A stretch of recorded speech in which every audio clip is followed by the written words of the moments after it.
Is the uncensored internet dying? This story and more on your weekly cybersecurity news roundup. I'm Allie Diamond, and this is ThreatWire.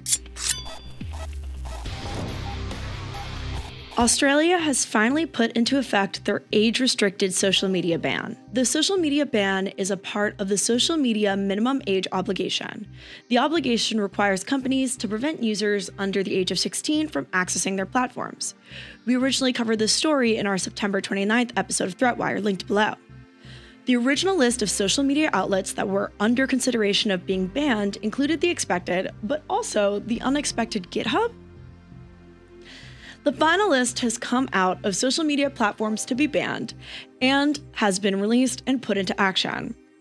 The following social media sites were affected: Facebook, Instagram, Kik, Reddit, Snapchat, Threads, TikTok, Twitch, Twitter/X, and YouTube. GitHub did not make the final list of social media sites to be banned, but falls under the list of, quote, not age-restricted social media platforms. The list of banned and unbanned social media is the eSafety Commissioner's views as of November 21st, 2025. On December 10th, the restricted companies were forced to cut off service from users under the age of 16.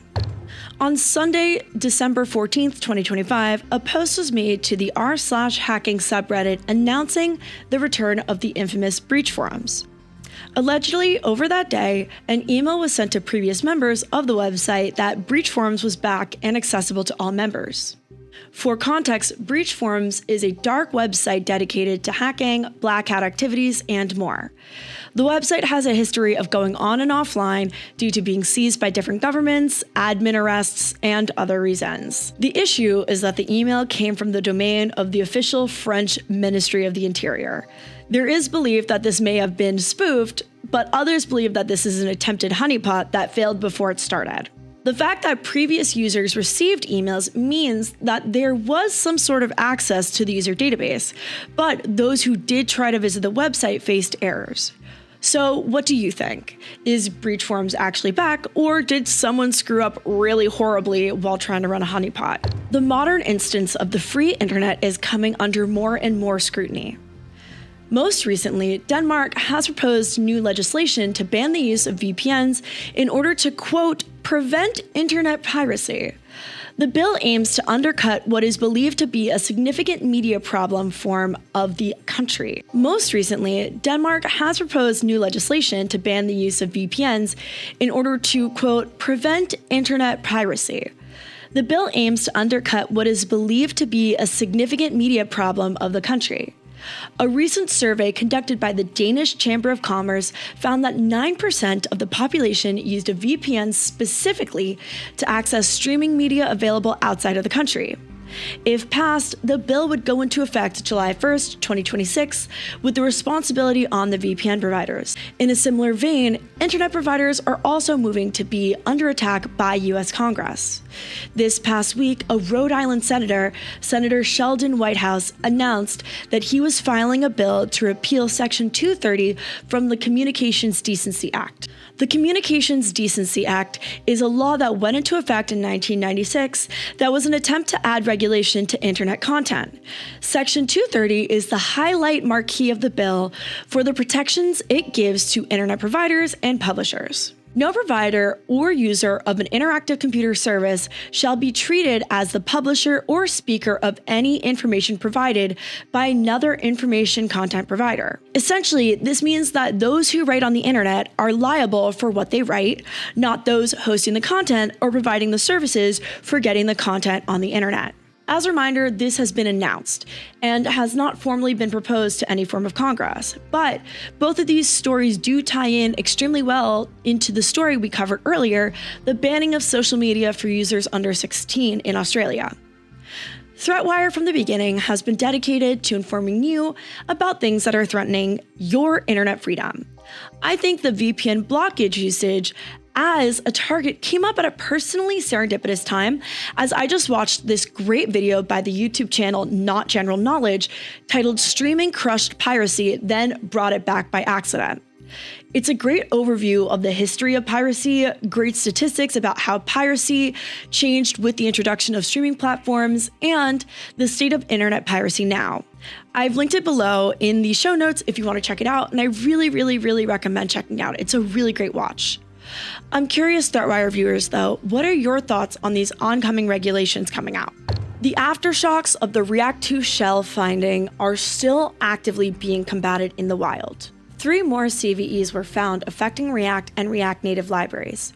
2 of the CVEs, CVE 2025-55184 and CVE 2025-67779, are considered high severity with a CVSS score of 7.5, and CVE 2025-55183 is a medium severity with a CVSS score of 5.2. All of these CVEs are present in the same packages and versions affected by React 2 shell. The first 2 high-severity CVEs can lead to a denial of service. A well-crafted HTTP request was found to be able to cause an infinite loop in the React server functions endpoints. Even servers that don't implement these React server function endpoints or components are still susceptible to this attack. The third medium severity CVE can lead to source code exposure. Another well-crafted HTTP request to the server function endpoints can cause the return of source code, including secrets that are hard-coded in source code. Again, only hard-coded secrets are viable to being found. Runtime secrets are not affected. Due to the size and popularity of the React framework, many React implementations are still at risk. React has almost 2 billion downloads throughout its entire lifetime and has an average of 20 million downloads weekly, so the number of affected servers is expected to be in the millions. Threat actors from across the globe have been moving fast to attempt to exploit unpatched React servers, install malware, exfil credentials, and add crypto miners. But in cybersecurity, it is not uncommon that when lightning strikes, you can expect it to strike again. Other trending cybersecurity news stories that you might care about summarized for you. OpenAI released a new blog post explaining that they're doubling down on cybersecurity for their new frontier models. They're creating more opportunities for cybersecurity professionals to get involved with making decisions on how to make AI more secure. Apple released emergency updates to patch 2 zero-day CVEs, CVE 2025-43529 and CVE 2025-14174, in response to a vulnerability in WebKit.